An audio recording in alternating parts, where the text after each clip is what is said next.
Yo no sé mucho ni qué cara poner para hablar de este tema, así que supongo que no pondré ninguna cara. Simplemente voy a presentar al señor Humberto Lagos. Él es sociólogo, especialista en sectas, y la idea es que tratemos de entender lo que resulta, no sé, casi imposible de entender. Adelante, señor Cepeda.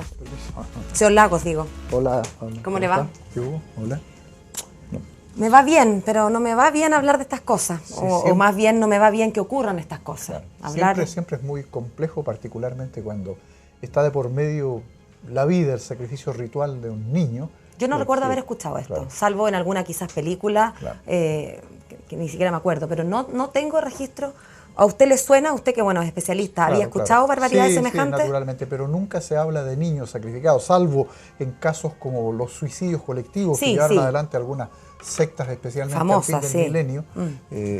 No se tenía en Chile, por lo menos, un conocimiento de un acto ritual de tan pavoroso como este. Ahora, la pregunta que hemos hecho probablemente en todos los medios y que nos sigue machacando el seso, ¿cómo es posible? Uno, si es que logra entender, esto tiene que ver con la búsqueda de la identidad, entendemos que hay un grupo de gente que puede ser más susceptible a estos engaños o a estas influencias adolescentes, o gente que sea más ignorante, pero estos son universitarios, gente con criterio formado, ya todos mayores de 20, 25 años, gente que ha viajado por el mundo. ¿Cómo se puede explicar en este grupo de gente? Bueno, lo primero que hay que hacer es tratar de definir desde el punto de vista sociológico lo que es una secta religiosa, particularmente la más radicalizada. Y yo parto diciendo siempre que se trata de un grupo generalmente minoritario, exclusivo, excluyente, que es hermético, cerrado sobre sí mismo, con un liderazgo que dice haber recibido inspiración del hecho divino y que ejerce su mando al interior del grupo de manera autoritario-dictatorial. Además, lo que ofrece siempre el líder sectario es salvación y verdad absoluta. El que llega al grupo no tiene problemas, y los fieles, cuando se instalan dentro del grupo, son condicionados por lo que uno puede llamar lavado de cerebro o violación psíquica. Y lo único que pueden aportar es incondicionalidad y obediencia acrítica. Pero ¿sabe qué pasa, don Humberto? Hace algunos años atrás, y no tantos, esto de estar como cerrados y sin posibilidad de recibir inputs de otros lados, era más fácil. Pero hoy en día con internet, todo el mundo anda con teléfono. Esta misma chica, la mamá de esta criatura, mandaba fotitos a la familia de que andaba viajando. O sea, estaba conectada. Ahí resulta aún más difícil de entender entonces que estas personas como que solo escuchen la voz, así, si me permite como caricaturizarlo, de esta persona que los tiene como hipnotizados cuando están llenos de voces a su alrededor. El problema es que las voces de alrededor no se escuchan. Es decir, los procesos pedagógicos que utilizan los líderes fanáticos que dicen tener inspiración divina, lo que hacen primero es separarlos del entorno. Puede haber una relación que uno puede observar con cierta cotidianeidad entre el miembro del grupo y la familia. Pero esa es una relación absolutamente controlada por quien está llevando adelante todas las condiciones que se dan en este aspecto de obediencia absoluta. Entonces, el fiel en las sectas más radicalizadas se transforma en un esclavo. Y normalmente en las sectas más radicalizadas, lo primero que parte es el juego de una sexualidad pervertida. Sí. Hay abuso con niños, abusos de menores, hay golpizas, hay tortura. Las mujeres son las principales víctimas de este tema. Pero hay que recordar siempre que las sectas religiosas se especializan en sectores de población. Hay sectas en sectores populares que no tendrían éxito en los sectores altos de la Porque el mensaje está como hecho a la medida en algún sentido. Entonces, acá nadie puede decir qué tendrán en la cabeza estos tipos, estas tipas que los engañan y les pasa esto. Pero sucede que el método pedagógico de enganche, cuando está dirigido hacia sectores altos de la población, hacia sectores universitarios, hacia profesionales, tiene un mensaje que primero es absolutamente simpático. Y ese mensaje se reserva en este caso en los últimos años, el input de esto que llamamos nosotros los anuncios apocalípticos, el fin del mundo. La sociedad toda se desestabiliza, pero hay algunos que sufren mayor desestabilización y cuando reciben un mensaje, una invitación para participar en una conferencia espiritual, en unas conferencias de sanación, los que van allá con interés no tienen idea de que ya se está aplicando sobre ellos el método pedagógico que después va a terminar aislándolos de su entorno normal y que en 3-4 días va a provocar la absoluta pertenencia en el sentido del fanatismo. Ahora, tengo tantas preguntas, las voy anotando para que no se me olviden. yo tengo mis intuiciones, pero usted es el especialista y entonces a usted le pregunto, ¿es acaso cierto que todos nosotros somos susceptibles de esta barbaridad? Todos, todos. Y si tú lo miras, cuando yo te O digo sea que yo, mientras estoy hablando con usted, si es que estuviera en el lugar adecuado, frente al líder adecuado, termino matando gente. no necesariamente matando gente, pero enganchándote y perteneciendo de manera furibunda.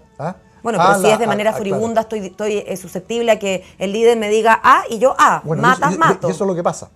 Como el líder es el inspirado de Dios, el que maneja las conductas, cualquier conducta que él exija, los fieles la van a cumplir de manera incondicional. Ellos tienen perfecta noción de que algunas de esas prácticas que les están pidiendo son delitos y sin embargo los cometen sin ningún problema, y la prueba está en este hecho que hoy día nos tiene a todos conmocionados. Es que pero eso, piensa tú, más que delito, mi perdón, pero es que a mí lo que me quita el sueño es que no tanto que sea un delito, sino que porque que sea un delito es delito lo que nosotros decidimos establecer como delito. Esto más que delito, esto es una abominación contra la natura. El hecho de que nosotros nos andemos matando niños no responde a que esté prohibido, responde a que nuestro estómago, la naturaleza está hecha para que no queramos matar niños, sino cómo se ha mantenido la especie. ¿Cómo puede un mensaje de un líder carismático, digamos, lograr este tipo de conducta?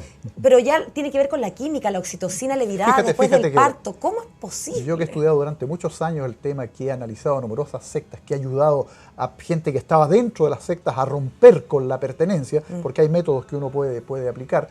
Fíjate que la mejor definición que yo conozco de esto que estamos hablando y que se refiere al lavado de cerebro, a la violación psíquica, la hizo Charles Manson, el sacerdote de Satanás, que allá en Estados Unidos en los años 1970 mandó a su grupo a que secuestraran a 7 u 8 personas y que después las asesinaran ritualmente. A él lo condenaron a prisión de por vida, aunque se hizo los mismos alegatos que en Chile se tuvieron cuando Rodrigo Orias, este fanático perteneciente a una secta satánica, vino desde Coyhaique a degollar al sacerdote Faustino Gaciero. Y que cuando está en la cárcel, entrevistaron, y lo han entrevistado muchas veces a Charles Manson, y le preguntaron cómo lo hacía él para poder manejar la conciencia de las personas.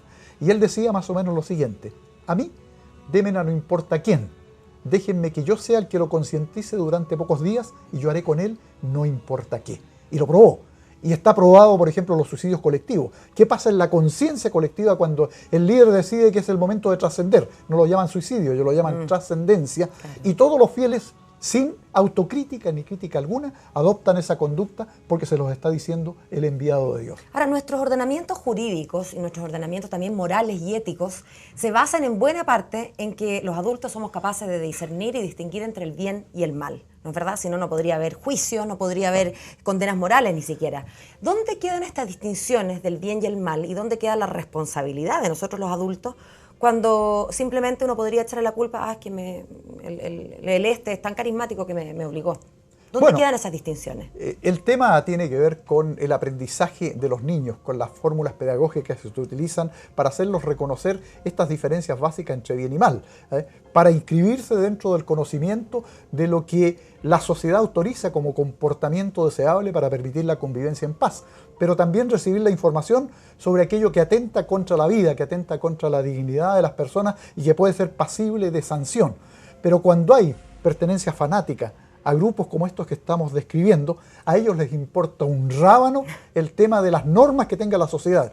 Lo que les importa es cumplir lo que el líder les está exigiendo, porque ese es el camino de salvación. Fíjate que este líder sectario, claro, que está prófugo ahora, él tenía la lectura de que el 21 de diciembre del año pasado, que se habló mucho del fin del mundo maya, iba a ser la hecatombe final. Entonces estaba preparando a su grupo para que en ese momento de la hecatombe se produjera la salvación. Y entre los rituales estaba naturalmente sacrificar al anticristo. Él mismo concibió con su mujer y con una de las mujeres este niño.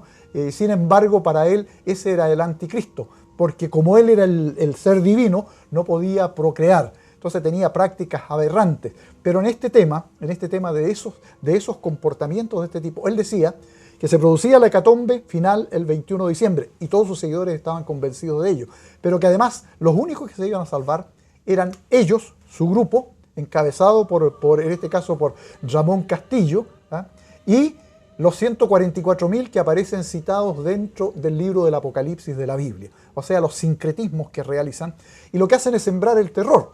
Y cuando en la sociedad aparece en perspectiva el tema de la muerte, la hecatombe final se producen muchas desestabilizaciones. ¿Y qué le pasa a estos creyentes en esta secta cuando el 22 de diciembre está todo igual? Uno prende la tele y no pasó nada. ¿Cómo se explica uno que ese mismo día no hayan empezado a letear y anunciar que habían hecho algo mal o alejarse de esa Empezaron a tomar persona? conciencia, o sea, se produjo el gatillamiento de reconocer que frente a aquello que se les había afirmado como cuestión absoluta y para la que ellos estaban preparados, no se produjo. Entonces, de inmediato entró este proceso autocrítico. Bueno, me mintió, y muchos empezaron a distanciarse, pero ya habían participado en hechos terribles que hoy día los tienen incriminados en homicidios de carácter ritual. Sacrificar a un niño, bueno, eso es impensable desde el punto de vista de lo que la sociedad normal considera como una cuestión que hay que proteger, que son siempre los niños, y que acá haya no solo abuso, sino que haya un ritual que lo lanza vivo al fuego, ¿ah? Y los fieles aceptan por la convicción que el líder les comunica que ese gesto también es un gesto de carácter salvífico. Este líder, él está convencido de verdad, porque yo de repente digo, ¿no será que en el fondo están un poco locos, un poco convencidos de que son dioses, pero al momento en los que hubo, igual nomás se manda a cambiar con 15 millones de pesos? Y si yo estuviera tan convencida que soy Dios, vengo y total me escapo de la cárcel porque soy Dios. Entonces hay cierta manipulación de parte de... Ellos, claro, los líderes en general tienen la convicción de que efectivamente recibieron el toque divino y empiezan a actuar en ese proceso, estableciendo las conductas internas, conductas que atentan, como te digo, gravemente contra la dignidad de los fieles. Pero además los fieles se transforman en esclavos que tienen que trabajar, subvenir para entregar dineros a la mantención de la secta, y eso quiere decir que así lo hicieron, que lo manejaba exclusivamente el líder. Pero la pregunta es si en el fondo uno podría decir que este líder está 100% convencido, o si hay un resto de salud y de simplemente maldad, decir, ¿sabéis qué más? Porque yo nunca he escuchado a alguien que se inmole, que se suicida. No, sí hemos escuchado, claro, en realidad, sí. En Guaco sí hemos escuchado, pero de este en particular. Este finalmente se arrancó, voy a comprar droga, voy y vuelvo. Y no ha vuelto. Claro. Y se fue con 15 millones de pesos. ¿Hay un poco también de frescura y no solamente de locura en esta gente? No, si ni siquiera es locura. Cuando uno está diciendo estos tipos están locos, les está entregando el argumento para que cuando los procesen penalmente se los exculpe por razones de salud mental. Pero si el tipo cree que es Dios, no crea que mi interés no es que se exculpen, pero si el tipo cree que es Dios. Lo que pasa es que ellos tienen otra normalidad y en esa normalidad se mueven y satanizan todo el entorno. Es decir, los verdaderos servidores de Satanás en la lectura de ellos somos nosotros, aquellos que nos planteamos críticamente. Pero la situación, como te digo, tiene que ver desde el punto de vista del éxito relativo de las sectas en la captura de fieles. ¿Ah?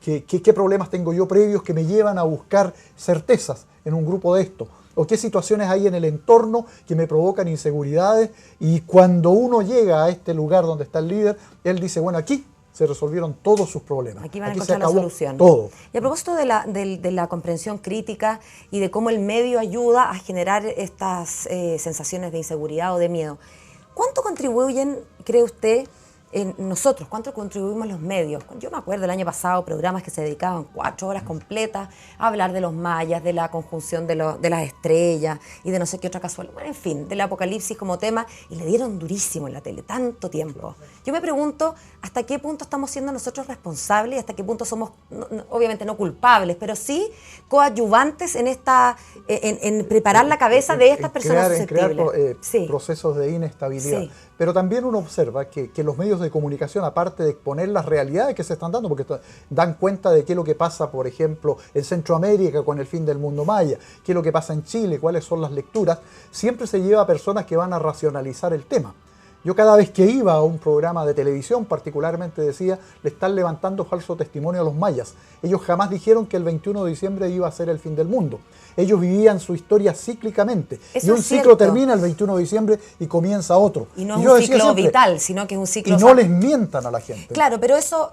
Sabemos que la gente entiende poco lo que lee, sabemos que la gente entiende poco lo que escuche, también sabemos que la televisión no siempre se mira con la atención debida. Uno tiene la tele prendida y pasa por aquí, plancha, sale, se viste, se ducha. Entonces, cuando alguien está finalmente expuesto durante día tras día a programas como el que usted describe, probablemente no está tan interiorizado del mensaje verbal del emisor, sino que simplemente, oye, se está hablando en la tele del fin del mundo. Eso quizás es lo que queda. Pero por lo menos se va formando opinión, y cuando se expresan las prácticas que tienen algunos grupos en sus rituales siniestros, eso es un método de aprendizaje, es una pedagogía que ayuda a entender lo que está sucediendo. Por ejemplo, ¿qué es lo que pasa normalmente en las familias chilenas? Hay desconocimiento en general cuando se producen cambios de conducta en los hijos que pueden estar anunciando que anda en relaciones no muy santas, no muy santas. Eso, Entonces, cuéntenos qué tenemos que mirar nosotros en la mesa cuando nos sentamos con los niños, con los hermanos, con quien sea, a comer en la noche. Generalmente hay retraimiento de los jóvenes, particularmente, que se allegan a estos grupos. Empiezan a tener menos tiempos para la familia, porque normalmente el líder de un grupo sectario radicalizado va a tratar rápidamente de separar al candidato a fiel de su entorno familiar, de su entorno escolar, del entorno de sus amigos, para tenerlo inerme, y ahí los efectos de esta concientización radical van a ser rápidos y van a tener una producción enorme. Además, en la secta siempre se dice que esa es la verdadera familia. La otra familia no tiene nada que ver, la otra familia es una familia perversa que pertenece al mundo de los satánicos. Entonces el líder se transforma en el pater y maneja todas las conductas, y las conductas más horrendas. Y eso se ha dado permanentemente en tema del comportamiento de grupos sectarios. Y en el caso de don Humberto, no solamente ya de los jóvenes y los niños que están más, que son naturalmente más susceptibles, sino que en casos como este, en que vemos gente de 25, 28, ¿cuáles son las cosas a que uno debería estar atenta como, como hermana, como esposa, como pareja, como...? Lo que están leyendo, los cambios de conducta, los discursos que hacen siempre para tratar de llevar a alguien con quien tienen cariño en el entorno familiar, llevarlo también al grupo, las ausencias, irse a los retiros espirituales el fin de semana, que son los procesos de concientización en que el candidato a fiel se aleja de su entorno, que lo podría hacer dudar. A mí me pasa, por ejemplo, que cuando hablo en televisión, yo trato de ser lo más claro posible en este tema.